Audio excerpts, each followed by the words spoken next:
Sebagai orang yang beriman, kita mesti mempunyai rasa yang mantap. Kita mesti meyakini bahwa kita nanti akan melihat Allah Ta'ala. Tapi kalau di alam dunia ini telah disepakati bahwa melihat Allah Ta'ala itu tidak mungkin.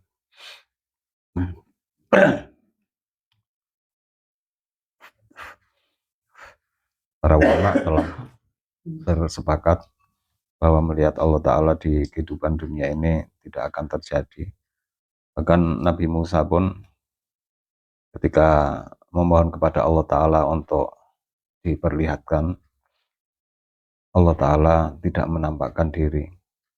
Nanti mungkin akan ada pembahasan mengenai hal itu. Dan mengenai keinginan Nabi Musa melihat Allah Ta'ala itu juga diabadikan di dalam Al-Quran. Ada dawuhnya Allah Ta'ala di dalam Al-Quran, Rabbi arini anzur ilaik wala lam tarani walakin anzur ilal jabali fa in istaqarra makanahu fasawfa tarani. Al-ayah. Sekarang kita membahas dalil yang menunjukkan bahwa orang-orang mukmin itu nanti akan melihat Tuhan mereka. Idzal wuqu'u jaizun bil aqli wa qad ata fi dalilun naqli. Karena suatu yang terjadi menurut akal itu jaiz, sesuatu yang kejadiannya itu boleh-boleh saja menurut akal. Jaiz di sini menjadi perbandingan dari wajib dan mustahil. Sesuatu yang jaiz, sesuatu yang boleh. Dan kalau kita membahas sifat-sifat wajibnya Allah Ta'ala, tentu kita juga akan menemukan sifat-sifat mustahil. Sifat-sifat mustahil itu adalah sifat-sifat yang menjadi lawan atau kebalikan dari sifat-sifat wajib. Dan ada satu sifat yang berdiri sendiri, yaitu sifat jaiz. Kita semua telah mengetahui bahwa sifat jaiznya Allah Ta'ala itu adalah fi'lu kulli mumkinin aw tarkuhu, mengerjakan apapun atau meninggalkannya. Allah bebas untuk mengerjakan dan meninggalkan. Ad-dalilu ala ru'yatil mu'minin rabbahum yaumil qiyamah idzal wuqu'u ay wuqu'u ru'yati ta'ala jaizan bil aqli. Melihat Allah Ta'ala itu sesuatu yang jaiz, sesuatu yang boleh menurut akal. Idzal aql idza khulliya wa nafsahu lam yuhkam bimtinaiha. Karena akal itu apabila disepikan beserta dirinya, maka tidak ditetapkan hukum dengan tercegahnya penglihatan itu. Begitu pula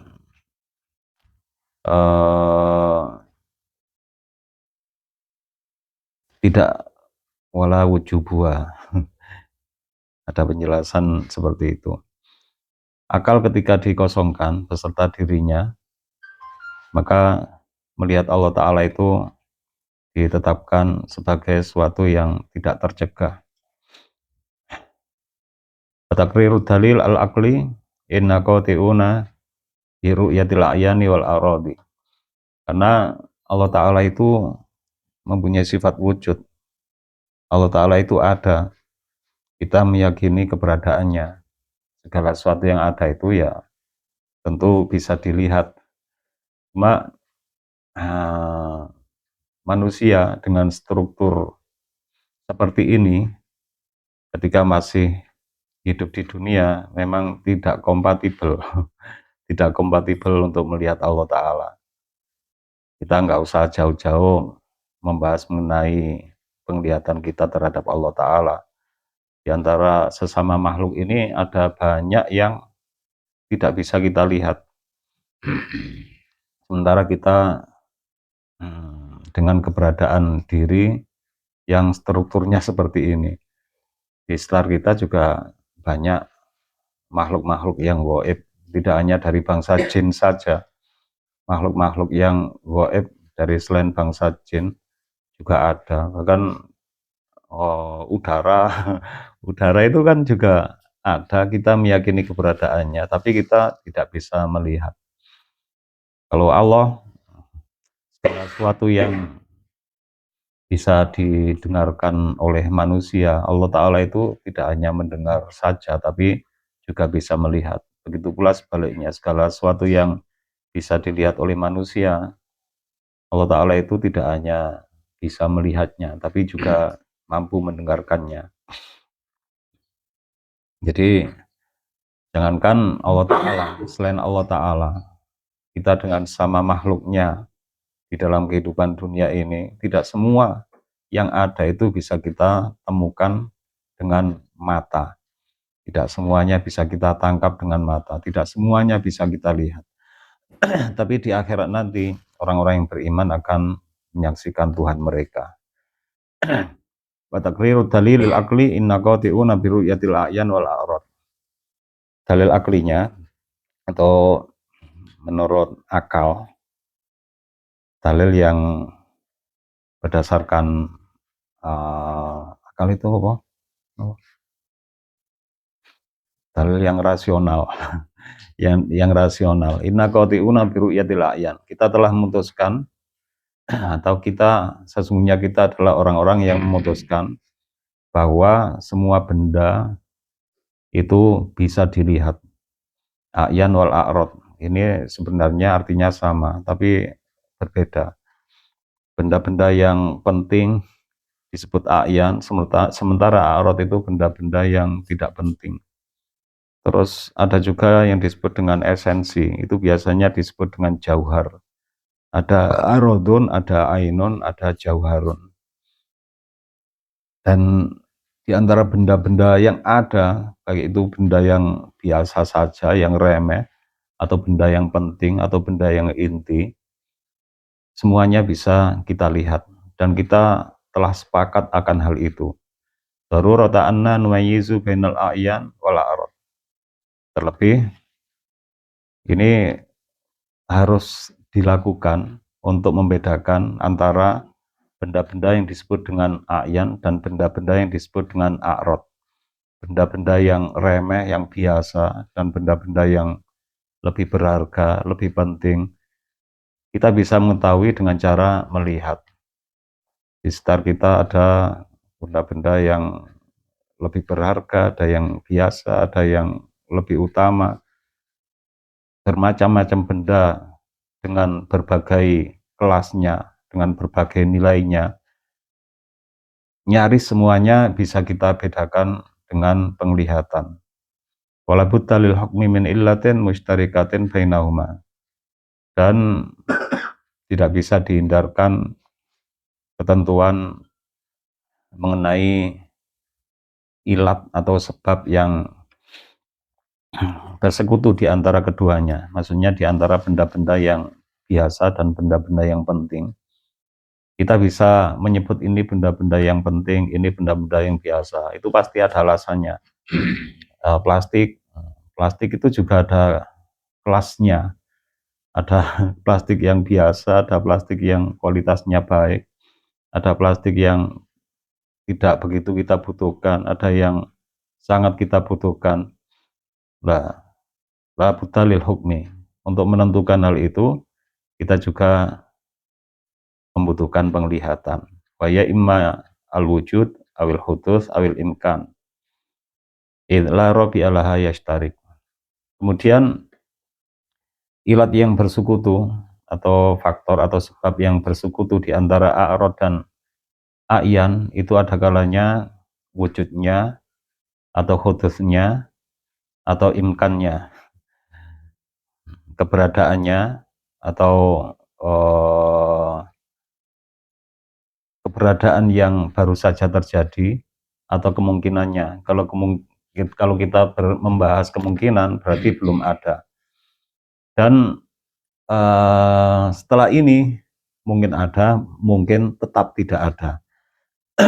Ada yang sudah terwujud, ada yang baru terwujud, dan ada yang belum tentu terwujud. tapi mungkin terwujud. Illa robi'ah, dan tidak ada yang keempat yang bersekutu dengan faktor itu atau ilat atau sebab itu. Wal hudutsu al wujudu ba'dal adam. Yang dimaksud dengan hudus adalah keberadaan setelah ketiadaan. Ini pembahasannya sudah sangat lama. Di awal-awal mempelajari kitab ini kita sudah membahas tentang sesuatu yang baru. Hudus sendiri kalau diartikan artinya baru. Dan dalam ilmu tauhid ini sudah menjadi istilah. Dalam ilmu tauhid kalau dikatakan sesuatu yang baru, maksudnya adalah sesuatu yang ada, yang sebelumnya tidak ada. Semua yang sebelumnya ada, kemudian ada, itu adalah sesuatu yang baru. Tapi lebih tepatnya, semua yang ada setelah mengalami ketiadaan, itu adalah sesuatu yang baru. Kalau sesuatu yang tidak ada, kemudian ada, ini lebih tepat jadi definisi untuk sesuatu yang mungkin. Sesuatu yang mungkin itu sesuatu yang belum terjadi, belum ada, tapi nanti bisa saja ada dan bisa saja tetap tidak ada. Wal imkanu istiwa'ul wujudi wal adami. Dan yang dimaksud dengan imkan atau mungkin itu adalah 50-50 antara ada dan tiada. Jadi sesuatu yang disebut mungkin itu saat ini belum ada. Dan nanti mungkin tetap tidak ada dan mungkin ada. Istiwa'ul wujud wal adam. Wala madkhala lil adami fir ru'yati daruratan. Dan untuk sesuatu yang tidak ada celah untuk bisa dilihat. Ini pasti daruratan. Secara pasti sesuatu yang enggak ada itu enggak mungkin bisa dilihat. Dan sesuatu yang ada itu sangat mungkin untuk bisa dilihat. Meskipun kalau di dunia ini ya, makhluk yang masuk dalam golongan jin itu kita nggak bisa melihat, tapi dengan kemampuan tertentu bahkan manusia ada yang mampu melihat. Itulah robi alaha yashtariku, udara ini keberadaannya bisa kita deteksi meskipun tidak dengan mata. Terus frekuensi juga ada alatnya untuk mendeteksi. Wal huduts al wujud ba'dal adam wal imkanu istiwa al wujudi wal adam wala madkhala lil adam fir ru'yati daruratan fata'ayyana al wujudu. Maka tertentulah wujud itu. Maksudnya sesuatu yang wujud, sesuatu yang ada itu jelaslah bisa dilihat atau dipandang. Wa huwa mushtarikun bainallah wa baina ghairihi. Dan wujud itu mustarik, bersekutu antara Allah dan selain Allah. Maksudnya semua yang ada ini ya bersekutu. Kita ini bersekutu dalam keberadaan. Dan ketika kita sudah ada, berarti juga bersekutu dalam wujud.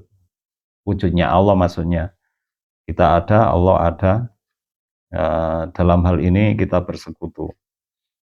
Tapi mungkin ada yang bertanya kalau Allah Ta'ala itu kan la syarikalah, tapi di sini mengapa disebut bersekutu? La syarikalah itu kan dalam ketuhanan, tidak ada yang bersekutu dengan Allah Ta'ala. Tapi dalam wujud, kita ini juga bersekutu dengan Allah Ta'ala. Setidaknya menurut kitab ini. Fasoha ayyura li tahqiqil illah. Maka sahlah apabila dilihat fasoha ayyura, sahlah apabila dilihat tahqiqul illah, menyatakan ilat atau sebab, menyatakan ilat, menyatakan sebab, menyatakan faktor. Wahya al-wujudu, dan ilat itu adalah wujud atau keberadaan.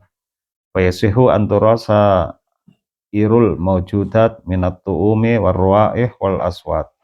Maka sah pula apabila bisa dilihat semua yang ada, termasuk rasa, aroma, dan suara. Rasa, aroma, suara, semua itu bisa dilihat. Wa adamu ru'yatiha bikaunillahi ta'ala lam yukhlaq lam yakhluk fil abdi ru'yataha bitoriqi jaril ada. Kemudian kalau kita nggak bisa melihat rasa, aroma, dan suara, wadamu ru'yatiha, karena Allah memang tidak menciptakan kemampuan untuk melihatnya untuk kita semua. Terhadap manusia ini Allah tidak menciptakan kemampuan untuk bisa melihat suara, rasa, dan aroma atau bau. Wadamu ru'yatiha likaunillahi ta'ala lam yakhluk fil abdi ru'yataha bitoriqi jaril ada. Dengan mekanisme apa umumnya yang berlaku. Maksudnya secara umum manusia ini nggak mempunyai kemampuan untuk melihat semua yang disebutkan tadi, yaitu rasa, aroma, dan suara. Umumnya tidak bisa melihat. Berarti ada sebagian yang khusus, dan yang khusus itu diberi kemampuan untuk bisa melihat suara, melihat rasa, dan melihat aroma. Nah, aroma yang entot niku warnane ijo tirose Mas Heru nggih ya. Tirose enten tiyang masak sego terus pancine dientuti tutupi mari ngono warnane ijo berarti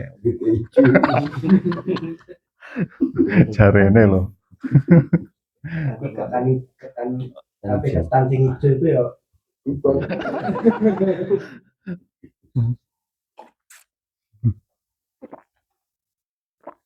Waqatis tadalla al-jawazi aidan bidalilin sam'iyan. Waqatis tudilla al-jawazi aidan bidalilin sam'iyan. Kemudian benar-benar diambil dalil akan jawaznya atau bolehnya melihat Allah Ta'ala. Maksudnya Allah Ta'ala itu sangat mungkin bisa dilihat, bahkan kita sebagai orang yang beriman meyakini bahwa Allah Ta'ala itu nanti bisa kita lihat di alam akhirat. Termasuk yang dijadikan dalil adalah dalil sam'i. Dalil sam'i itu dalil yang dikategorikan pendengaran. Kita mendengar apa? Mendengar informasi mengenai cerita Nabi Musa. Ya, dalil sam'i ini. Bahwa anna Musa alaihi salatu wassalam qad sa'alaha biqouli ta'ala Rabbi arini anzur ilaik. Al-A'raf ayat 143. Sesungguhnya Nabi Musa alaihi salatu wassalam benar-benar telah meminta kepada Allah Ta'ala untuk bisa melihatnya dengan sebuah kalimat yang diabadikan di dalam Al-Quran. Beliau berkata, Rabbi arini anzur ilaik. Wahai Tuanku, perlihatkanlah kepadaku, perlihatkanlah dirimu kepadaku, maka aku bisa melihatmu. Al-A'raf ayat 143. Kalau lam takun jaizatan masalah. Apabila melihat Allah Ta'ala itu bukan sesuatu yang jaiz, sesuatu yang boleh terjadi, tentu Nabi Musa tidak akan memohon kepadanya untuk bisa melihatnya. Wa illa kana talabuha imma jahlan bi ahkamil uluhiyah. Kalau tidak, maka memohon untuk bisa melihat Allah Ta'ala itu ada kalanya karena tidak tahu dengan hukum-hukum ketuhanan. Wa imma safhan, dan ada kalanya karena bodoh atau karena bermain-main dengan memohon sesuatu yang mustahil. Wal anbiya munazzahun an dzalika kullihi, dan para nabi adalah sosok-sosok yang disucikan dari semua itu. Enggak mungkin nabi itu jahil, bodoh, tidak mengerti tentang hukum-hukum ketuhanan. Enggak mungkin kalau para nabi itu bermain-main dengan memohon sesuatu yang mustahil. Lalu mengapa Nabi Musa itu memohon kepada Allah Ta'ala untuk diperlihatkan? Padahal di dunia ini manusia tidak mungkin bisa melihat Allah, tapi Nabi Musa benar-benar memohon kepadanya untuk bisa diperlihatkan. Mengapa Nabi Musa memohon kepadanya, padahal di dunia ini tidak mungkin bisa melihatnya? Wa annallaha ta'ala qad allaqaha ala mumkinin. Dan sungguhnya Allah Ta'ala telah mengaitkan kemampuan untuk melihat Allah Ta'ala pada suatu yang mungkin, bahwa istiqrarul jabali, dan itu adalah menetapnya sebuah gunung. Wal mu'allaq alal mungkin, dan suatu yang dikaitkan atas sesuatu yang mungkin itu adalah sesuatu yang mungkin. Sesuatu yang dikaitkan dengan sesuatu yang mungkin itu adalah kemungkinan. Makna ta'liq al-ikhbaru biwuqu'il mu'allaqi inda thubutil mu'allaqi alaihi. Karena makna ta'liq, makna menggantungkan, makna mengaitkan itu adalah mengkabarkan dengan terjadinya sesuatu yang dikaitkan ketika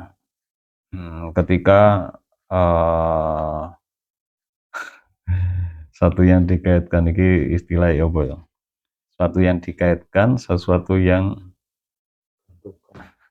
digantungkan, digantungi ya, digantungkan dan digantungi.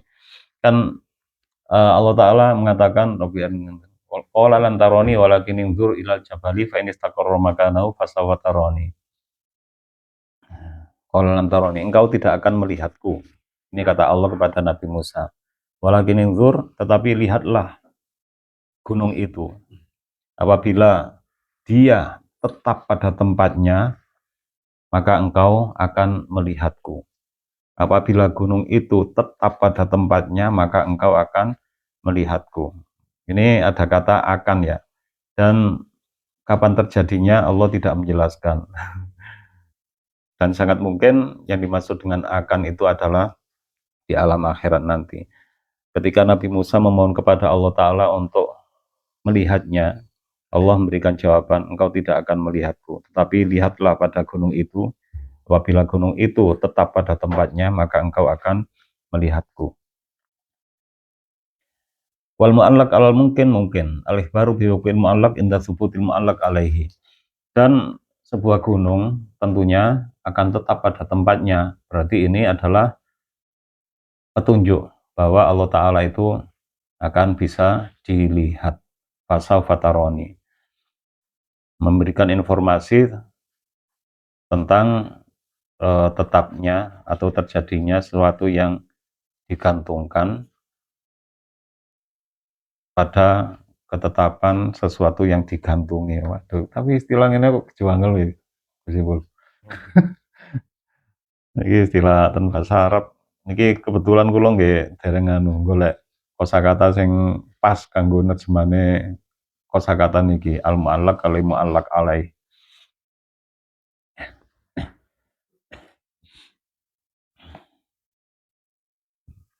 Ini hubungannya dengan ayat Al-Quran, engkau tidak akan melihatku, tapi lihatlah gunung itu. Apabila gunung itu tetap di tempatnya, kamu akan melihatku. Jadi kemampuan untuk melihat Allah Ta'ala itu dikaitkan dengan tetapnya gunung.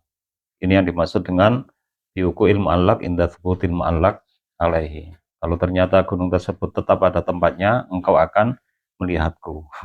Sementara keberadaan gunung tersebut tentu akan tetap pada tempatnya, ya, tetap pada tempatnya. Meskipun sebuah kemungkinan gunung tersebut akan berpindah tempat. Gunung tersebut berpindah tempat atau tetap pada tempatnya itu adalah sebuah kemungkinan. Tapi kemungkinan besarnya gunung tersebut tetap pada tempatnya. Kalau ternyata tetap pada tempatnya, engkau akan melihatku. Al-muhalu la yaqa'u ala syai'in nataqadiril mungkinah.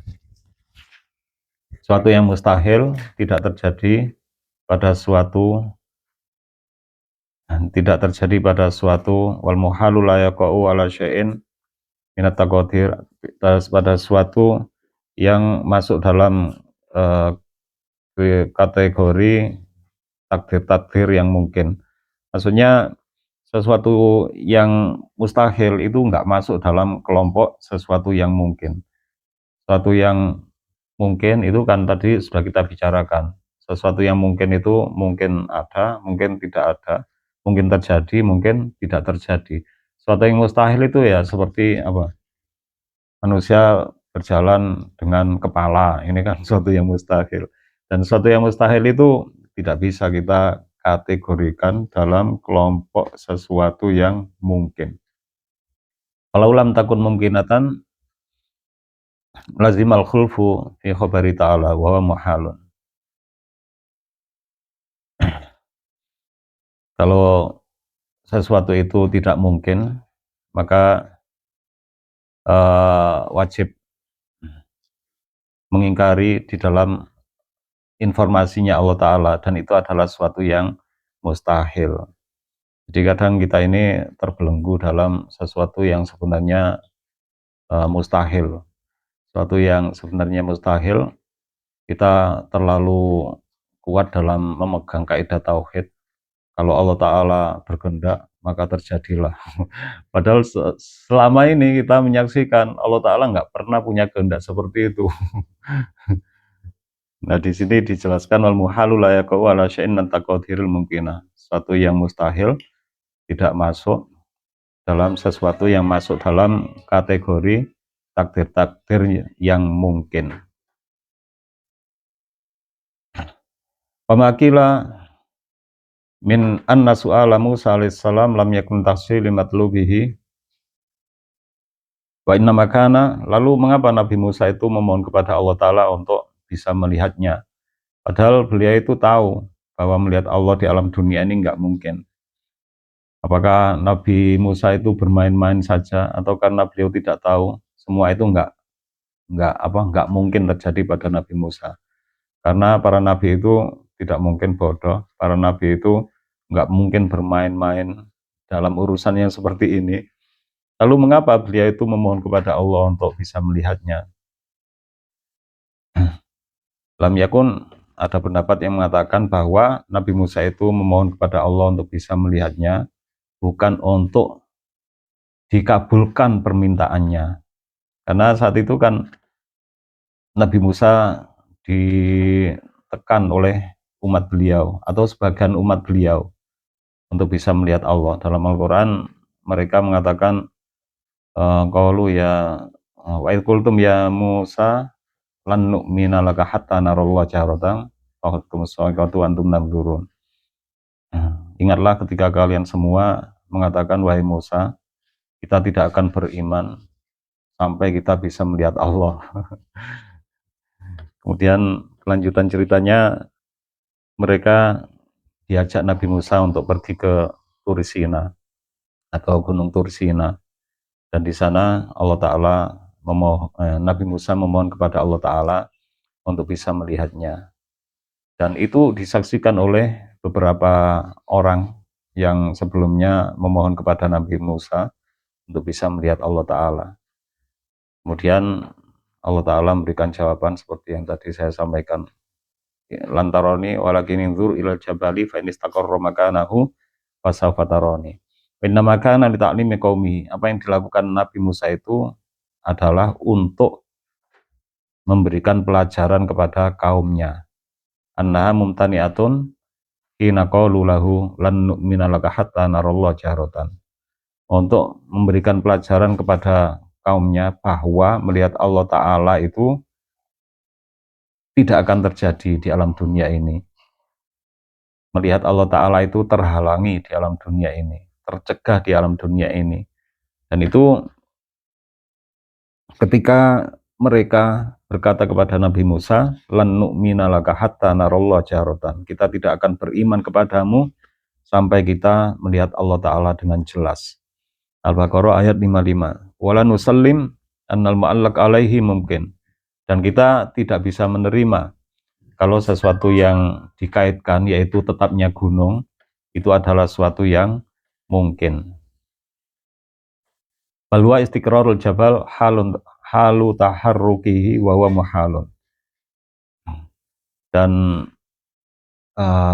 mu'allak alaih itu satu yang dikaitkan, yang di sini disebut sebagai sesuatu yang mungkin, adalah ketetapan gunung tersebut, tetapnya gunung tersebut pada tempatnya. Ini adalah halu taharruki, bahwa istiqrarul jabali balwa istiqrarul jabali hala taharruki wa huwa muhalun.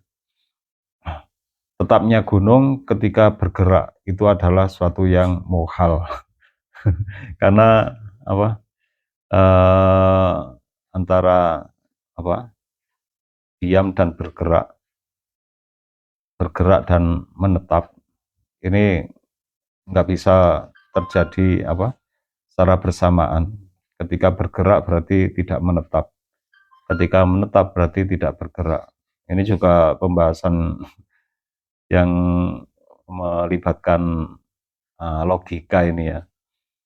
Jadi Allah Ta'ala mengaitkan bahwa kemampuan Nabi Musa untuk bisa melihat Allah Ta'ala itu eh, berhubungan dengan tetapnya gunung pada tempatnya. Dan ini adalah suatu yang wala nusallim alam annal mu'allaq alaihi mumkinun bal huwa istiqrarul jabal hala taharrukihi wa huwa muhalun. Suatu yang mungkin bila tetapnya gunung itu terjadi, bukan suatu yang muhal. tetapnya gunung itu terjadi. Maksudnya Nabi Musa itu diberi harapan oleh Allah Ta'ala untuk bisa melihatnya, walaupun itu di alam akhirat nanti. Dan sebuah gunung, selama ini kita telah mengetahui, nggak pernah ada kan gunung pindah tempat, Gunung Kelut pindah nang di Sumatera, misalkan. Bahkan bergeser sedikit saja tidak terjadi. Jadi ini adalah suatu yang tadi dibicarakan sebelumnya, suatu yang jais, suatu yang bahkan diyakini bahwa orang-orang yang mukmin, orang-orang yang beriman itu nanti akan melihat Allah Ta'ala. Jadi permintaan Nabi Musa kepada Allah Ta'ala untuk bisa melihatnya itu sebenarnya bukan permintaan yang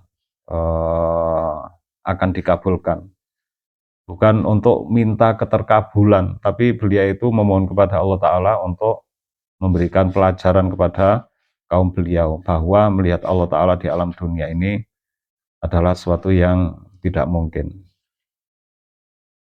Wajawabhu anna kullan Allah alam biswab. Sementara Mas moderator. Panjang, alhamdulillah tadi sempat sore dimulai, sehingga memang tujuannya supaya materinya banyak, sehingga apa yang dijelaskan Gus yang sekarang dilanjutkan sama Gus mungkin. Alhamdulillah dari bahasan yang sudah dibacakan oleh Gus Sodik ini, bab ini menunjukkan bahwa kita itu sudah dipastikan nanti bisa melihat zatnya Allah secara menyeluruh pasca kiamat kubro, kiamat yang besar. Dipastikan selama di hati kita masih memegang keimanan sampai akhir hayat ini yang menjadi PR kita, bisa bertahan nggak dengan amanah Allah, keimanan, keislaman kita itu. Hari ini kita dititipi kalimat tauhid la ilaha illallah Muhammadur Rasulullah yang sudah dikenal oleh banyak musola dan masjid ketika ba'da azan itu, miftahul jannah la ilaha illallah. Apakah kunci itu yang dikatakan kunci surga itu ketelisut apa enggak? Hari ini kita dipegangi semua kalimat tauhid, dan sebelumnya memang sudah diamanai ketika di zaman Ruh itu, qalu bala sahidna itu, nggih kula nyekseni Gusti, nggih iku kepanggih apa ora kan, ini dikembalikan kepada kita selaku ya ruh yang sudah dimasukkan ke jasadnya masing-masing, setiap jasad ini bisa mempertahankan apa enggak.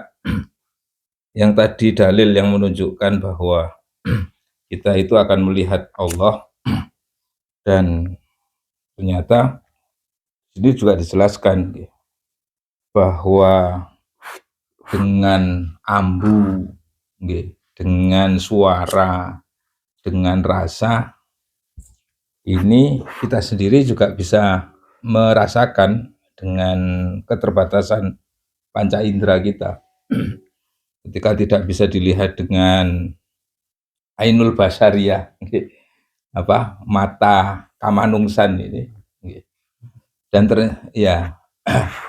dan ternyata mata panca indera kita ini, teman kita juga mulai kecil ada yang sudah tertutup, tapi kok masih mempertahankan kalimat tauhid itu kan ya termasuk istimewa, bahkan hafal firman Allah, dan tidak sedikit orang yang matanya dibutakan oleh Allah, tapi mulai Al-Fatihah sampai An-Nas yang ada di dalam Al-Quran itu hafal di luar kepala.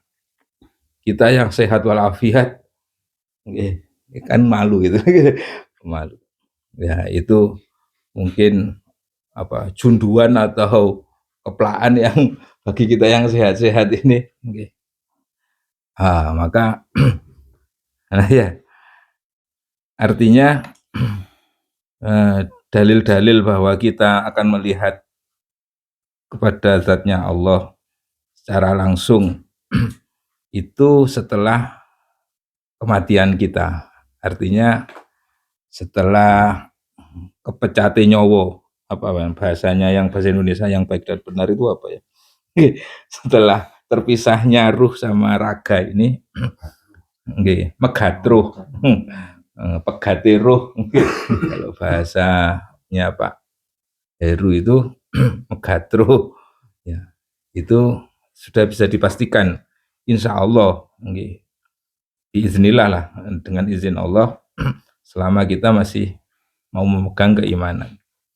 Kalau hari ini kita sudah mencoba untuk melihat Allah dengan karep kita, dengan hasrat kita, dengan syahwat kita, dengan keinginan kita, ya terjadi ya ini. Salah satu contoh adalah Nabi Musa sendiri, kepingin, saking rindunya sama Allah, ya mungkin ya, kemungkinan ya nopo kepingin terus sampai digambarno ora iso. Ya Robbi hari ini antur ilaika Gusti, nggih jenengan tileng ngalaken dhateng kula nggih. Kula ini saged ningali jenengan iki tenan. Ya nek iso, nek gak iso ya aja maksa kan gitu cara bahasa kita itu. Nah, akan tetapi rasa-rasa itu tetap kita tanamkan sampai kemarin itu yang pertemuan sebelumnya bahwa kita itu harus bisa melihat Allah. Jadi termasuk definisi ihsan kan gitu. Kalau enggak ya kita dilihat oleh Allah, biar kita ini enggak sembrono lah, setiap gerak kita ini enggak sembrono. Ada CCTV yang abadi, CCTV yang abadi ya dari Allah sendiri. Nah kalau sudah merasa begitu ya gerak itu insya Allah masih ada petunjuk Allah. Makanya itu yang dikatakan hidayah kan di situ.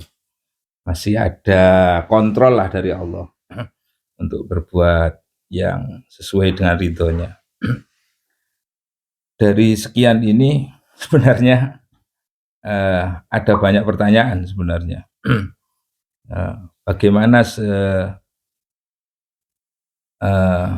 ketika kita nanti kondisi ini sudah ditakdirkan kita beriman, ketika beriman, terus keimanan itu ternyata mau menghadap sama Allah di berhadapan langsung dengan Allah itu ternyata harus kondisi zero itu berarti ya nol ya, tidak ada kebaikan, tidak ada kejelekan.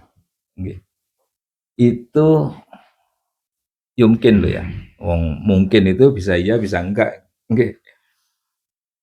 Nah, saya melihat dari keterangan yang referensi lain, itu ternyata kita meninggal itu misalkan banyak kejelekannya, itu sebelum meninggal itu diperas semua kejelekan-kejelekan itu diperas ya. Kejelekan itu bisa berupa sakit yang menaun misalkan. Nggih, naudzubillah nggih. Mudah-mudahan ini tidak pada keluarga kita, pada kita jangan sampai. Itu misalnya dari kembang amben nggih, tahunan. Itu bentuk Allah menyelesaikan kejelekan-kejelekan kita. Wah, loro. Nah, sakit tapi yang tidak sabar itu nanti ya nanti dicelup dhisik neraka. Tapi kalau selama dengan kesabaran kita itu akan mengikis dosa-dosa kita. Sampai entek minnya itu sampai entek sampai nol. Kalau sudah sampai nol, Allah berhak mencabut. Begitu juga dengan kebaikan. Misalkan nggak duwe kejelekan, kebaikan yang banyak itu nanti kalau mau dicabut nyawanya itu harus habis dulu itu kebaikan itu. Bagaimana menghabiskan kebaikan itu? Wis diglontorno, rezekinya dimudahkan. Itu apa ya? Endingnya ketika sakaratul maut. Kalau orang jelek, sakarat matinya itu gak penak no. Nah, bahasa begini ini seperti halnya arba'il akhir min syahri sofar. Rebu terakhir di bulan Safar biasanya itu kan ada yang meyakini rebu wekasan gua balak di entekno di tahun itu di hari itu. Ya, pas ketika meninggal dunia itu bisa jadi itu digenahno kayak keleleken napa isine dondong sing itu dituwarik ngono keruatak. Mungkin lebih sakit dari itu, lebih sakit dari itu. Kalau orang beriman itu kan seperti rambut di dalam adonan, dituarik, serut, bahkan nggak terasa. Wakilah ada di referensi yang hampir ya sama sebenarnya. Itu disuruh keluar sendiri, disuruh keluar sendiri bagaikan air yang menetes, ya. Kayak minuman gini tetesan terakhir itu, tes, ya. Jadi ceblok dewe. Nah, itu gambaran-gambaran orang yang beriman. Nah, hari ini ya, dalil-dalil tentang atau sesuatu yang menunjukkan bahwa orang yang beriman nanti bisa melihat sama Allah ini, nah, kira-kira kita masuk di situ apa enggak? Nah, monggo. Tinggal empat yang sifatnya tadi sudah terus mulai apa? Dengan buka pertama nih gue wabot rasanya. Nggih, Itu nggih. jenengan Itu sampai mesti keturun-keturun. Istighosah langsung wis keturun. Nggih. Wis alhamdulillah kanca-kanca sing telat engko karek nyimpulno pembahasan niku. Mboten. Monggo Bang. Dan A'yan Jauhar itu tadi kaitannya dengan bahwasanya ketika makhluk itu masih bersifat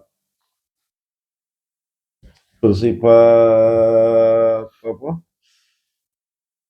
A'rad kemudian disifati dengan A'yan kok keliru apa Mang? Jauhar kemudian disifati dengan Arad kemudian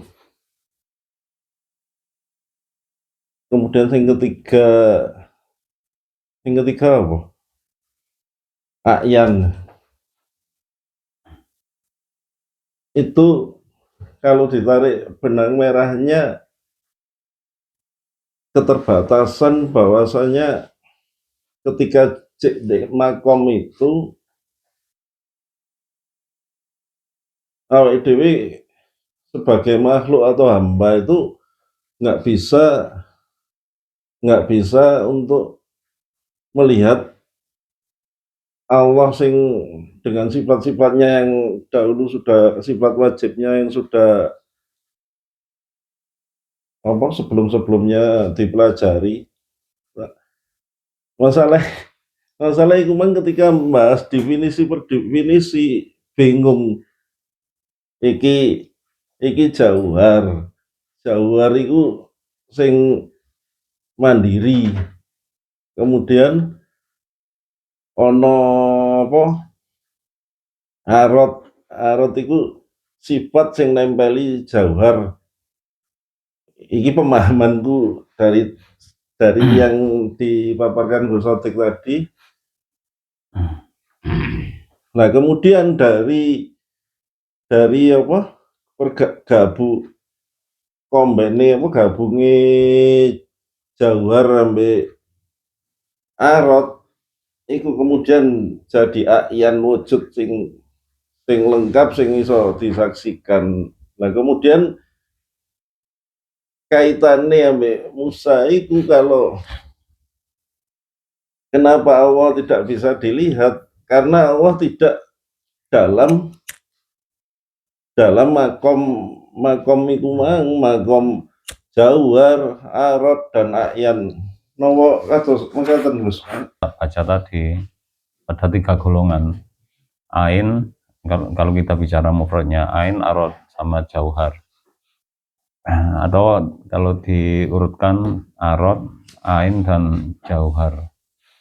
Ada di antara benda-benda ini yang masuk dalam benda biasa, ada yang penting dan ada yang inti, dan semua itu bisa kita lihat. Dan Allah Ta'ala itu bukan ain, bukan arod, dan bukan jauhar. Allah itu lebih mudahnya. Berarti memang penjelasan sakmono iku mang mek kate kanu iku tok ngono ya. Iya, Allah itu enggak Tapi akhirnya tambah gaib. Entah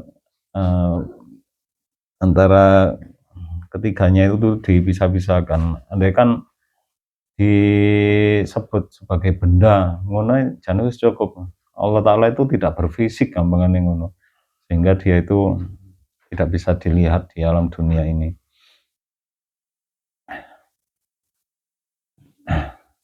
Terus pengertian ain sendiri itu sebenarnya untuk benda yang ada tongkrongannya. Kalau kita membahas hal-hal yang membatalkan puasa itu salah satunya adalah ain. Ain masuk ke dalam rongga. Yang dimaksud ain itu ya benda yang ada tongkrongannya, ada wujudnya. Dan apa? Ya itu tadi kita bicara tentang kompatibilitas. Kita ini enggak kompatibel di alam dunia untuk melihat Allah Ta'ala. Kompatibilitas kita itu nanti kalau sudah masuki alam akhirat.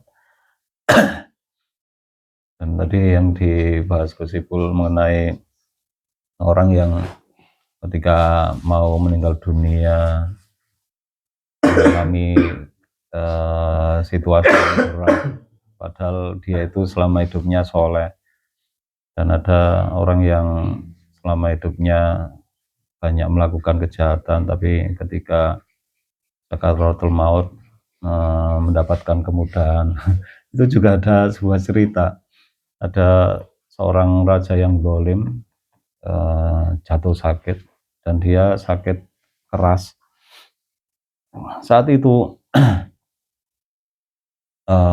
untuk mengobati, bahan obatnya itu sedang tidak musim. Artinya ada tanaman tertentu yang bisa digunakan untuk mengobati penyakit tersebut, tapi saat itu sedang tidak musim tanaman tersebut. Kemudian si raja yang zalim ini menyuruh seseorang untuk mencari. Ternyata orang yang disuruh untuk mencari ini bisa dengan mudah mendapatkan tumbuhan tersebut, tumbuhan yang bisa digunakan untuk mengobati. Kemudian tumbuhan tersebut digunakan untuk mengobati si raja, dan raja pun akhirnya sembuh. Terus di bagian yang lain ada seseorang yang soleh, dan dia itu banyak berjasa terhadap masyarakat. Dia jatuh sakit, dan penyakitnya itu bisa diobati dengan jenis tumbuhan tertentu yang saat itu sebenarnya sedang musim tumbuhan tersebut, tapi tumbuhan tersebut dicari sampai kemanapun tidak ditemukan, padahal sajane pas musimnya digoleki nang ndi gak nemu. Akhirnya orang yang soleh ini meninggal dunia. Kemudian ada yang kasareno protes kepada Allah Ta'ala, bagaimana bisa seorang yang sangat jahat di saat jatuh sakit bisa menemukan obat, padahal saat itu tumbuhan yang digunakan untuk mengobati sedang tidak musim. Sementara orang yang soleh saat jatuh sakit tidak menemukan tumbuhan yang bisa digunakan untuk mengobati, padahal saat itu sedang musim. Kemudian Allah Ta'ala memberikan isyarat bahwa sejajatnya manusia itu mesti mempunyai kebaikan, dan untuk orang yang jahat ketika sakit menemukan obat kemudian dia bisa sembuh, itu merupakan balasanku untuknya dari kebaikan-kebaikan yang dia lakukan. Dan kebaikan-kebaikan yang dia lakukan itu tidak seberapa, sehingga nanti ketika dia memasuki alam akhirat, habislah kebaikannya dan tinggal kejahatannya, dia pun langsung menjalani siksaan. Sementara orang yang baik kadang masih mempunyai keburukan. Dan mengenai orang soleh yang sakit kemudian tidak menemukan obat itu, memang aku memberikan balasan dia dari keburukan-keburukan yang telah dia lakukan dengan cara seperti itu. Kemudian dia ketika masuk ke alam akhirat dalam keadaan suci dan tinggal masuk ke dalam surga.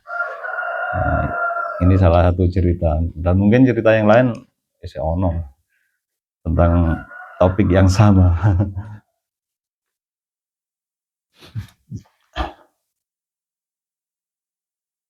Cerita itu misal Ini kan ucapan kaumnya Nabi Musa. Tapi wa idh qultum ya Musa lan nu'mina laka hatta narallaha jaratan fa'akhadhatkum sa'iqatu antum tanzurun. Ini kan nggih Bani Israel kan ngoten nah. Pernah meminta Nabi Musa untuk memperlihatkan Allah Ta'ala. Bahkan mereka, ini kan wa idh qultum, ingatlah kalian semua ketika kalian semua mengatakan kita tidak akan beriman kepadamu sampai kita melihat Allah Ta'ala dengan jelas. Kemudian Allah menimpakan pada kalian semua so'iko itu guntur, sehingga kalian semua mati. Tapi setelah itu Allah menghidupkan lagi kalian. Tapi setelah itu kurang ajar lagi. Sehingga Nabi Musa memperingatkan mereka dengan mengatakan wa idh qultum, ingatlah ketika kalian semua mengucapkan kata seperti itu, kalimat seperti itu, lan nu'mina laka hatta narallaha. artosipun kaumnya Nabi Musa itu tadi akhirnya nggak ada yang iman gitu. Meskipun diberi guntur, mesti petir. Iya, tetap kurang ajar. Sing dasarnya kurang ajar, tetap kurang ajar. Oh, Mungkin ya seperti itu Abu Jahal yang sebenarnya juga menyaksikan bagaimana kemuliaan Rasulullah, mukjizat beliau, tapi tetap tidak beriman. Dan ketika ke Gunung Tursina akhirnya mendapatkan berapa itu? 11 ayat, nomor 12 ayatnya. Tisa ayatin bayinat, 9 ayat. Kejadian kaumnya Nabi Musa itu misalkan ditarik ke sekarang di zaman kita. Jadi nggak usah heran ya, meskipun artinya dakwah kita misalkan dakwah atau ya pergerakan kita, wah masa ono sing gak melok malah misui itu hal yang wajar dalam perkembangan apa ya ini perjalanan itu. Iya. Terus yang maksud saya itu solusi bagaimana menjadi kalau orang panas itu dikompres. Biar ini kita ini tambah adem gitu. Tambah adem ya. Dan secara apa perjuangan Rasulullah itu terus ada estafetnya gitu. Mungkin ada tambahan amunisi untuk enggak pedot di tengah jalan gitu. Iya, iya. Memang dilarang berputus asa karena ya manusiawi kalau kita berputus asa. Kemudian Allah melarang kita untuk berputus asa. Bahkan larangan itu sangat kuat sampai-sampai Allah mengatakan innahu la yai'asu min rauhillah illal qaumul kafirun. Sesungguhnya tidaklah berputus asa dari rahmatnya Allah kecuali orang-orang yang kafir. Jadi orang mukmin itu nggak pantas berputus asa. Kalau sudah mukmin tapi berputus asa, berarti kita perlu memeriksakan, mendandani, mereparasi keimanan. Ya, termasuk kadang saya itu kalau melihat tokoh agama disakiti, diledek itu macam-macam perasaan. Kadang merasa nggak terima, merasa mangkel, tapi kadang merasa lega. Karena dengan itu mereka benar-benar melakukan perjalanan seperti yang dilakukan para nabi. Yang ngono iku para nabi. Kadang punya tanggapan seperti itu. Dan memang sekarang ini kalau kita melihat medsos kadang ada yang membuat macam apa meme atau apa itu ya, Berita-berita atau membuat karikatur atau apa ya, tahapan manusia dalam kehidupan. Kiri-kiri ini murtad. Mempelajari syariat terus apa torekot, hakikat, makrifat, kemudian murtad. Ono sing ngono iku. Tapi kalau kita melihat realita ya meskipun tidak benar-benar dalam pernyataan, tapi dalam tindakan, dalam ucapan, banyak diantara orang-orang yang mukmin itu seperti sudah menjadi entah ateis atau menjadi apa itu agnostik. Agnostik. Padahal mereka bertuhan Allah, tapi seolah-olah mereka itu sudah nggak punya Allah. Gambarannya seperti itu. Sampai ya apa nggih. Dan itu nggak beda dengan realitas yang terjadi pada zaman para nabi. Nabi sendiri menghadapi orang-orang seperti itu. Ada yang munafik, ada yang ahli kitab. Bahkan para ahli kitab pun juga seperti itu. Mereka ahli kitab, paham kitab, hafal kitab, tapi mereka itu seolah-olah tidak bertuhan. Sehingga kehidupan itu seperti hanya menjadi siklus yang pernah terjadi akan terjadi lagi. Dan yang kita hadapi itu juga sama saja dengan yang dihadapi orang-orang terdahulu. Cuma mungkin modelnya beda, modusnya beda, tapi intinya sama. Total tapi ujung-ujungnya tidak mengamalkan Islam, sehingga mereka itu seperti orang murtad. Maksudnya ngoten lho. Seperti orang murtad. Tertinggi ya kafir. Nah, itu kan orang-orang yang sebenarnya alim, tapi kemudian kalau ini disambungkan dengan peristiwa di kaumnya Nabi Musa tadi, sebenarnya mereka tahu pernah dimatikan kemudian dihidupkan lagi. Itu sebenarnya kalau kita menyaksikan peristiwa hari ini, waduh, Gus Ipul itu hari Gus Ipul hari ini Zaman Itu banyak sebenarnya di antara apa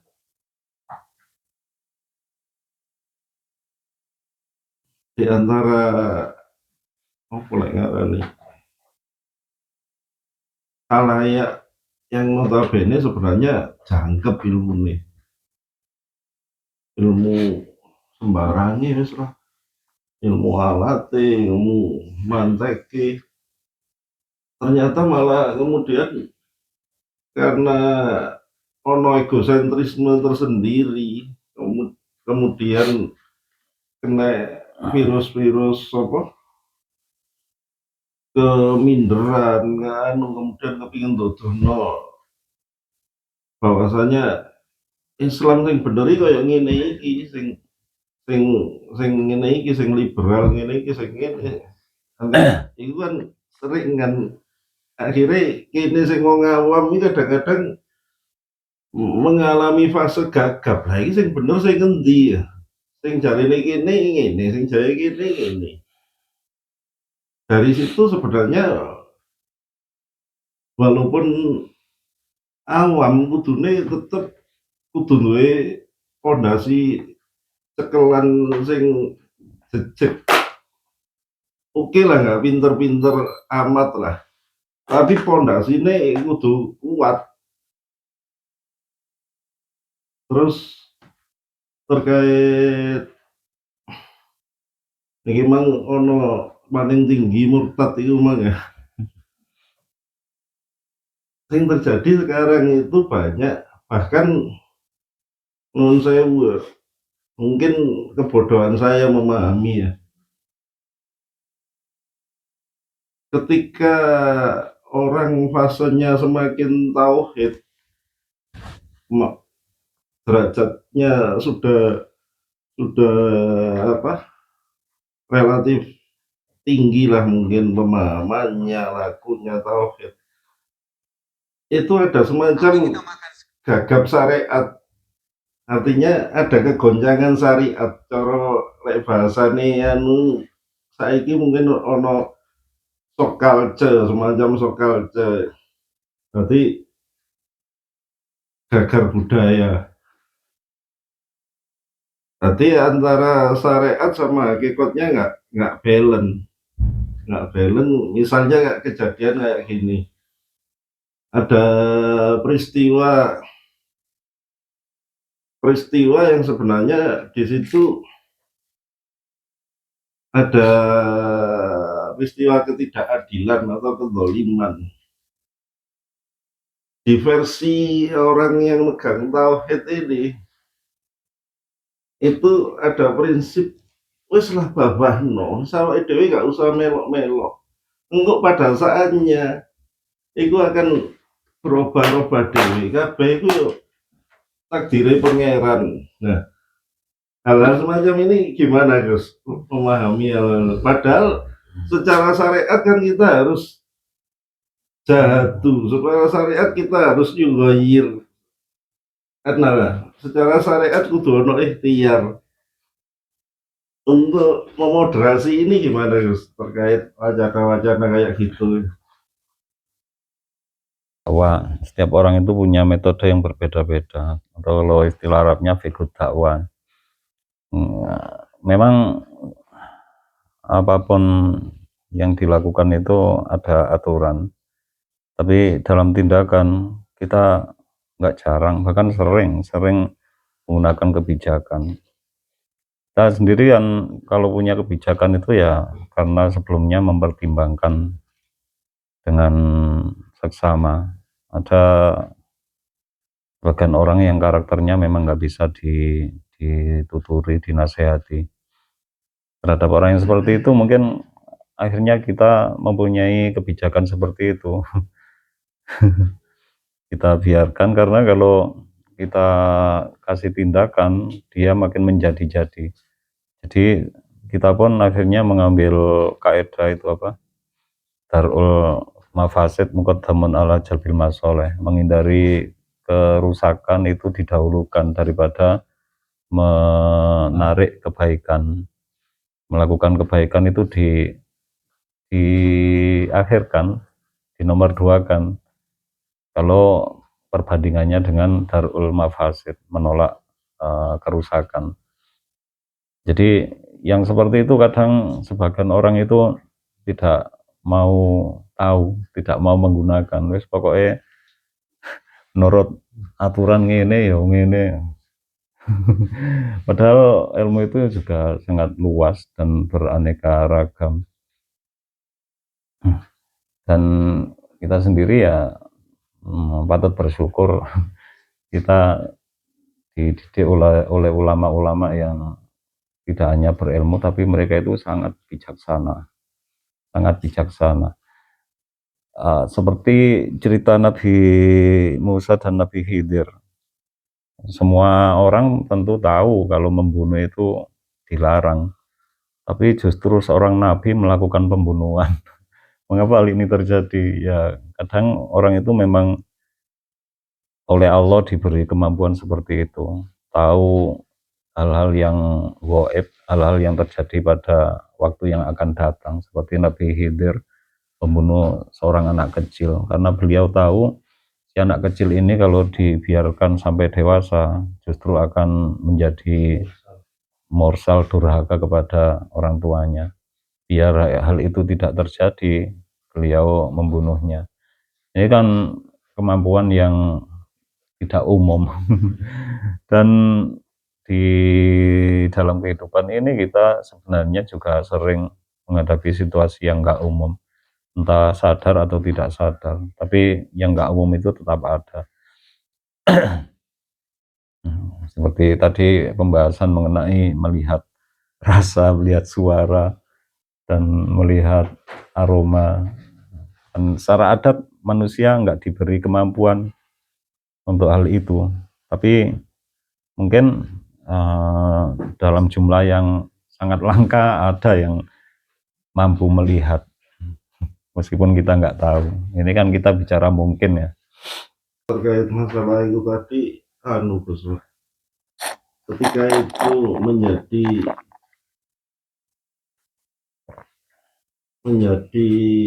apa sih, menjadi patron sikap, kemudian akhirnya orang-orang sing di jalur sing katakan sing pihak kedua ini tadi di jalur sing sifatnya ikhtiari. Berarti kalau yang satunya kan sifatnya lebih nang ini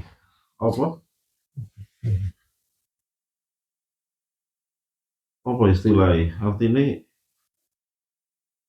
wis gak usah lapo-lapo iki kok ambek pangeran dingenekno kok mari ngene ya dingenekno maneh. Nah ini kan kalau dipahami, mungkin kalau mencerana kayak Gosotik tadi nggak masalah, tapi kalau dipahami itu sikap apatis kan kemudian juga membahayakan. Ya. Kalau apatis memang beda ya. Dalam kitab Komik Tuyan itu juga ada pembahasan tentang apatis. Orang yang apatis itu disebut dengan dayus, orang yang acuh tak acuh, pertama terhadap keluarganya. Wis pokoknya mereka iso urip, aku apa nyangoni, aku pokoknya ngkei nafkah, ngkei mangan, entah mereka itu tumbuh menjadi orang yang baik atau enggak, wis enggak ngurusi, itu beda lagi. Sementara kan amar ma'ruf nahi mungkar itu tetap harus kita laksanakan, cuma ya cara melaksanakannya itu memang kondisional. Manusia itu ada yang hanya dengan diberi nasihat bisa menerima dan berubah, ono sing justru dengan hikmah itu ya, dengan diajak diskusi baru bisa menerima atau mendapatkan pencerahan. Ada yang nek dijak tukaran dhisik kayak kayak bisa menerima pelajaran. Terus ada yang yaitu sangat sensitif, nek dituturi itu gampang apa ter, ter tersinggung. Tapi kalau gak diapa-apa malah melunak terus macam-macam lah.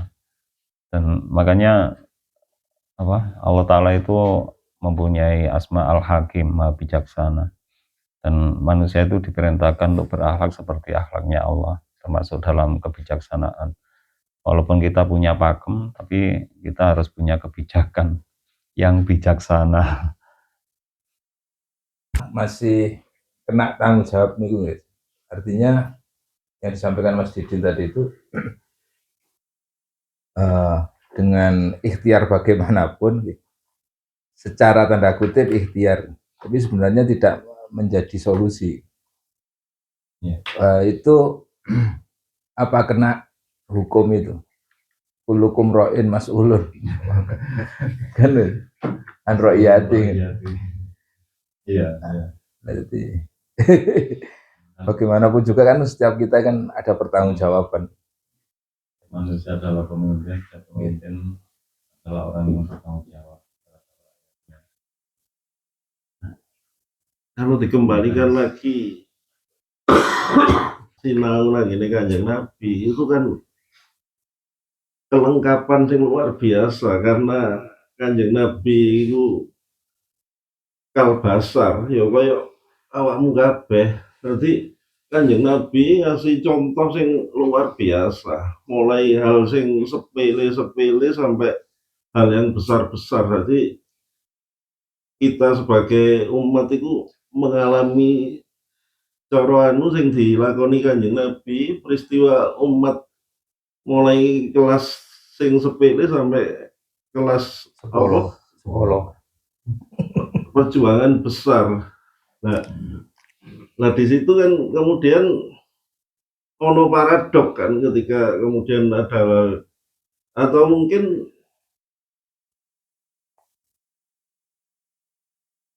apa jenenge,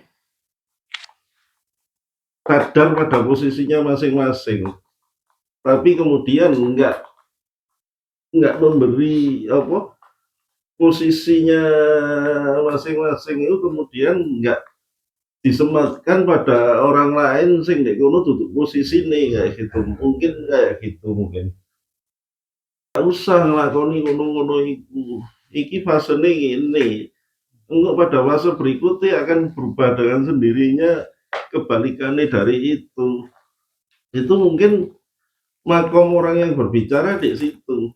Tapi jangan kemudian makom orang yang berbicara itu disematkan pada orang yang makomnya nggak di sini gitu. Yang apa menakutkan kan di situ nantinya. Jadi katakan wali penjaga bencana misalnya, wali apa itu senengnya? Wali tanah longsor. Jadi misalnya Malang ini kan tempat rawan bencana, tapi karena di situ wali-wali penyangganya itu kuat, akhirnya daerah sing rawan bencana ini aman, misalnya kayak gitu. Nah wali tugasnya cuman ojo sampai kemudian kekasih sing ditugasi menjaga itu man, ojo sampai kemudian dilepas tangan nih. Mumpun Gusti monggo kersa, sampai dilepas biris.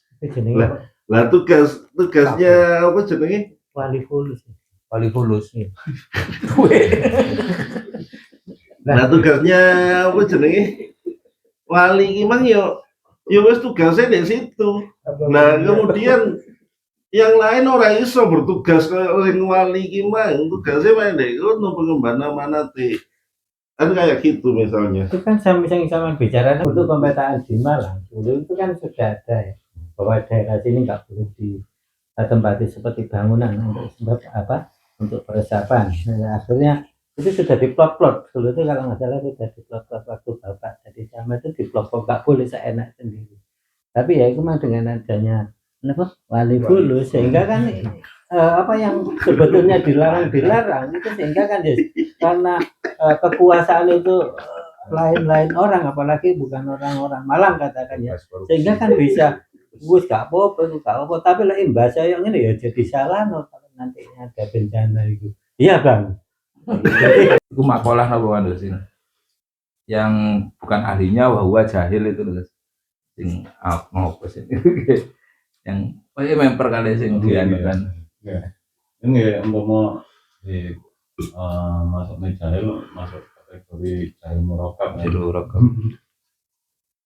Sama dengan Safi nih. Tapi Komprong bodoh. diundi lah boleh nih, jahil murokab oleh sapi. Sami mau. Nah, yang kebanyakan sekarang kan yang al ilmu bila amalin, terus al amalu bila ilmin gitu. Yang sekarang yang terjadi kan begitu. Pekerjaan-pekerjaan yang tidak ada ilmunya, atau ilmu-ilmu yang punya ilmu ogah untuk berekspresi atau action. Nah, itu kan hari-hari ini kan juga bahaya gitu. Bahaya juga. Sing alim mau meneng ada salah dan tidaknya gak gubris. Ya aco tak aco tadi itu. Aco atau bahkan putus asa dengan keadaan. Nah, padahal seharusnya yang ilmu kan turun tangan.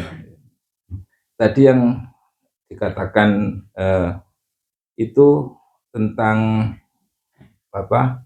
Mengingatkan ketika perjalanan syariat itu berjalan, terus minimal kita gugur kewajiban. Nah, contoh aja misalkan hal-hal fikih gitu, ubudiyah di setiap keseharian. Misalkan ada kasus iki ambek cash, contoh ini contoh soal saja, contoh kasus. Iki aku tuku ambek cash, ambek kredit, okay. Cash ambek kredit, kontan sama nyicil. Iki sing bener ndi? Okay. Itu kan harus diterangkan ke masyarakat itu. Ketika seseorang ke dealer, mari ngono, yang nggak boleh itu kan satu tempat dua akad, itu yang nggak boleh. Dua harga. Okay. Makanya kalau di dealer itu kan mesti ada selembar kertas yang isinya itu naik kontan sak mini, naik kredit sak mini. Itu ada maksudnya, kalau saya kira itu ada maksudnya.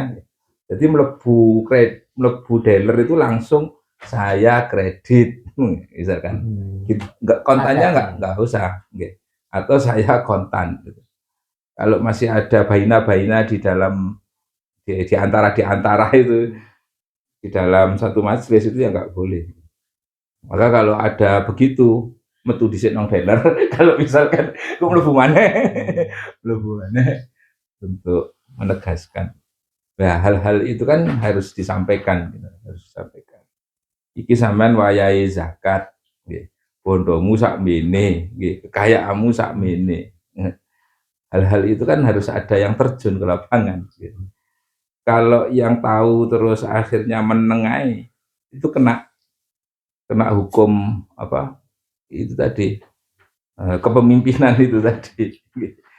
Jadi, ya kedosan oleh kedosan. Jadi niatnya harus kredit ya, dan dia punya uang yang dipersiapkan untuk uang muka. Dia datang ke dealer, terus dia ngomong, aku duit sakmene tidak kayak uang muka, aku ngarepne kendaraan iki, iku per bulannya bayar kiro selama pirang bulan. Dan sing ngoten. Ini kan masalah teknis ya. Tapi setidaknya dengan begitu kita terhindar dari dua akar. Jadi momen yang kita bicarakan itu kudunya balik nang ngaji hikmah ya. Ngaji fikih, bahas fikih. ibadah, teknik Enggak, Dengan dengan muamalah. adanya itu mah enggak. Dengan adanya sampai tingkat murtad murona gini masalah bang dinding aku nih kudu ya apa nyelesaikno masalah itu mah lek akhirnya nang hikmah itu sampai sampai mek situ tok iku sampai percaya nang iki nang iku tok yakin ngamale pasrah itu. Kalau itu mungkin kami menyangkalnya untuk mencari keilmuan ya bil hikmah wal mau'izah hasanah. Dua-duanya malahan nggak dipisah.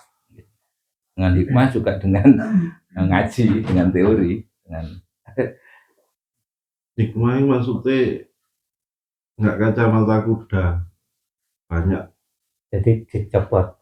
banyak kacamata. Lalu abang, abang itu bisa menuliskan. Kan coba kenceng terus Jadi pandangan itu iso luas. Agak titik kok karek milih titik endi sing. Tapi dari bang sampean kok ojo blengkar lho. Misalnya Iso disambung.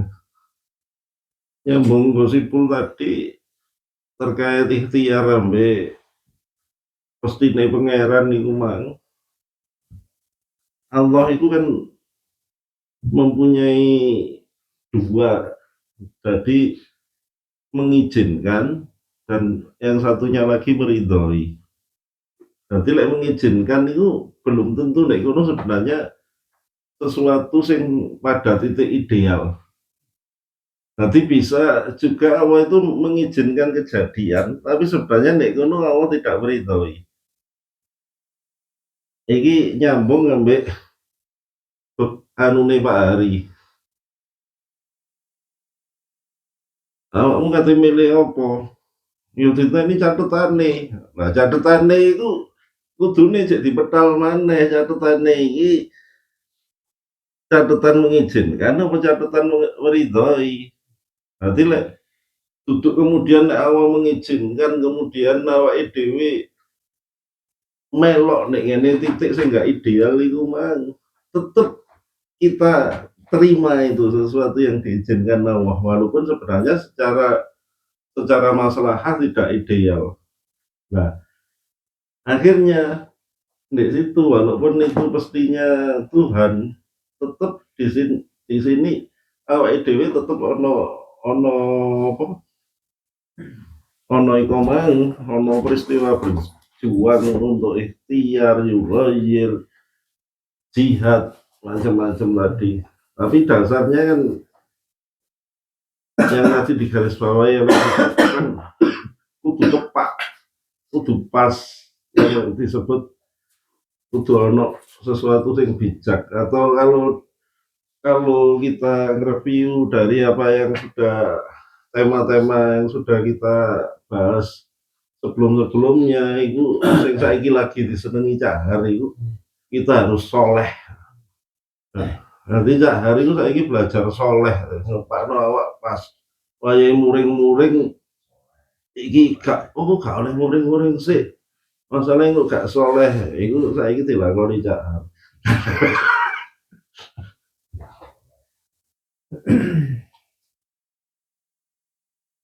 Terus masalah amar ma'ruf itu kan dulu Allah pernah melaknat Bani Israel innal ladzina kafaru min Bani Israil ala lisani Dawud Isa bin Maryam dzalika bima asaw wa kanu ya'tadun kanu la yatanahawna 'an munkarin fa'alu. Allah pernah melaknat orang-orang kafir dari bangsa Bani Israel melalui lisan Daud dan Isa putra Maryam. Dzalika bima asaw wa kanu ya'tadun. Semua itu sebab kedurhakaan mereka dan tindakan mereka yang melewati batas. Kanu layatanahuna, ini penjelasannya. Mereka itu tidak saling mencegah kemungkaran, tidak saling mencegah kemungkaran yang mereka lakukan. Ini faktornya. Jadi kalau sama manusia aco tak aco, kalau ada kemungkaran nggak ngurusi, kita nggak mencegah kemungkaran itu terjadi, nggak menutup kemungkinan laknat seperti yang ditimbakan orang-orang dahulu itu juga akan ditimbakan kepada kita. Dan ayat yang lain juga menjelaskan wataku fitnatul la tusibanna alladzina zalamu minkum khassa. Takutlah pada fitnah yang tidak hanya menimpa orang-orang yang berbuat zalim di antara kalian. Ya mungkin seperti yang di Sumatera itu ya. Yang menyebabkan kan yang hanya berbuat zalim, tapi yang menerima akibat banyak manusia.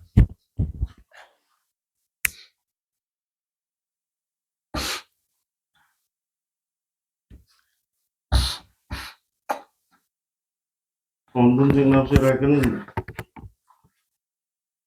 ta'muruna bil ma'ruf ya'muruna bil ma'ruf wa yanhauna 'anil munkar itu sebatas Gus, sesuatu yang sudah menjadi kesepakatan bersama. Jadi di situ mengambil kata ma'ruf berarti kan sesuatu yang harus diketahui bersama. Tapi sesuatu masih belum padat itu, jadi misalnya kayak gini, tugas ta'muruna itu orang sing memegang wewenang di situ, misalnya negara misalnya. Tapi orang-orang biasa itu nggak ta'muruna, masalahnya nggak duwe wewenang. Terus pun ini Mas. Ma'ruf kalau melihat arti aslinya kan sesuatu yang diketahui. Tapi yang dimaksud dalam ayat tersebut adalah kebaikan yang sudah diketahui banyak orang. Kebaikan yang sudah diketahui banyak orang. Sehingga kebaikan yang sifatnya khusus itu kita memperlakukan dengan cara yang khusus pula. Seperti orang-orang yang disebut orang khos itu, amalan mereka itu kan sudah berbeda dengan umumnya manusia. Kalau umumnya orang sholat 5 waktu aja sudah baik. Orang yang khusus itu kan tidak membatasi amalan mereka sampai di situ. Dalam hal sedekah mereka juga berbeda. Jadi kebaikan yang umum dilakukan manusia dan sudah diketahui dengan kebaikan yang khusus untuk penyikapannya berbeda. Dan untuk hal-hal yang baik yang sudah diketahui bersama itu yang lebih ditekankan. Ta'muruna bil ma'ruf itu memerintahkan kebaikan yang sudah umum diketahui oleh orang banyak. Seperti ele-ele wong sabejat-bejate wong terhadap hal-hal yang baik yang sudah diketahui secara umum itu kan juga tahu sebenarnya, mereka sudah tahu sebenarnya, cuma ya karena kendablekannya itu mereka tetap dablek.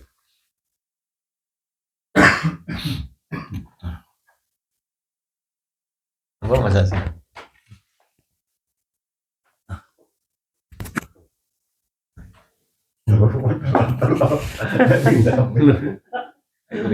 Penutup strip doa. Oh, Monggo Mari Hasin itu. kok ucap-ucap. Intinya Mas Adi. Alhamdulillah jarang ya mulai ngaji lama ambil guru ini ya. Enggak, aku juga Golek ojo. tapi ini bisa nanti alhamdulillah diribut sehingga nanti bisa nulari sehingga kiprah-kiprah guru itu nanti bisa kedekatan itu ada sehingga nggak ada istilahnya biasanya oleh kak guru itu aku sungkan, aku itu kadang-kadang ilmunya malah terpendam bang. Tapi dengan adanya gini kan plus ya belajar apa mental sing benar. Lah itu. Ya, semoga kegiatan seperti ini biasa bisa menambahkan keilmuan wawasan kita baik di masyarakat atau di kampung saya ini nun sewu nggak pernah di Malang ini Gus mimpin-mimpin ngenten melok-melok jamaah ya alhamdulillah kan mriki saged napa istilahnya guyub wani ngomong ini juga sukar hal-hal semacam ini. Makanya ya wis kita bisa apa istilahnya adaptasi dan secara tidak langsung apa yang dibicarakan Gus Sodik sama Gus Ibu itu sebetulnya sampai kedondong kita warik teko tenggorokan itu kalau nggak salah itu dulu sewering penceramah di waktu-waktu tahun 80-an ya nggak salah itu Gus ya, itu sewering gitu makanya bahkan sampai amal apa orang amal itu juga apa, bisa apa istilahnya supaya orang sakit sembuh itu ya hal-hal semacam itu kan juga ada makanya hal semacam ini akan patut untuk kita contoh masukan-masukan dari Sotik Gus Ipul dan teman-teman lain semoga bermanfaat bagi kita semua. Mari kita akhiri dengan satu ilahi barokatul fatihah. Bismillahirrahmanirrahim. Iya kan.